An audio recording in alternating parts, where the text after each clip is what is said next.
আজকে শেয়ার করছি ভুনা খিচুড়ির রেসিপিটা। আমি যেভাবে করি সেটা হচ্ছে প্রথমেই কড়াইতে ঘি আর সর্ষের তেল গরম করে নিয়েছি, তারপরে দিয়ে দিলাম তেজপাতা আর গোটা গরম মশলা আর গোটা জিরে। এরপর আমি দিয়ে দিচ্ছি কিশমিশ, তারপরে দেব কাজু। এগুলো একটু যেহেতু তেলটা গরম ছিল তাই সঙ্গে সঙ্গেই ভাজা হয়ে গেছে। এর মধ্যে দিয়ে দিলাম গাজর কুচি, আর বিনস ছিল না যেহেতু আমি ছোট ছোট করে বরবটি কেটে নিয়েছিলাম, আর দিয়ে দিয়েছি কাঁচা লঙ্কা বেশ কয়েকটা।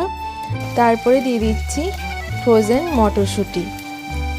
2-3 মিনিট মতো ভাজার পর আমি দিয়ে দেব জল ঝরিয়ে রাখা ডাল, আর এটা একটু ভালো করে নাড়াচাড়া করে ভালো করে ভেজে নিতে হবে, যেহেতু মুগ ডালটা ভাজতে একটু সময় লাগে। এবার ডাল থেকে যখন একটা ভাজা গন্ধ বেরোবে তারপরে কিন্তু আমি জল ঝরিয়ে রাখা চালটাও দিয়ে দেবো। এবার দিয়ে দিলাম গোবিন্দভোগ চাল, এটাও ধুয়ে আমি জল ঝরিয়ে রেখেছি। এটাও দিয়ে ভালো করে ভেজে নিতে হবে, যেরকম আমরা বাসন্তী পোলাও করার সময় চালটা ভেজে নিই সেই রকম পদ্ধতিতেই এই খিচুড়িটা আমি করে থাকি। বেশ কিছুক্ষণ চালটা এরকম ভাজা ভাজা হয়ে এলে তারপরে দিয়ে দিচ্ছি এক এক করে নুন, তারপরে দিলাম হলুদ, এবার দিলাম কিছুটা লঙ্কা গুঁড়ো, সবটাই পরিমাণ মতো যেরকম চাল ডাল হবে সেই পরিমাণে। আবার দিলাম জিরের গুঁড়ো, আর খিচুড়িতে মেন উপকরণ যেটা লাগে সেটা হচ্ছে আদা। একটু আদাও আমি এখানে থেতো করে দিয়েছি, বেটে নয়, যাতে একটু মুখেও পড়বে আর স্মেলটাও ভালো আসে।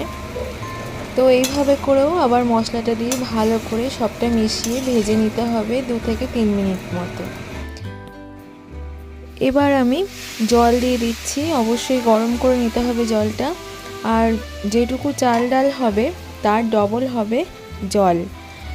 ডবলের একটু বেশি দিলেও ক্ষতি নেই, তবে খুব বেশি যাতে না হয় সেই মাপটা মেজারমেন্টটা তৈরি করে নিতে হবে।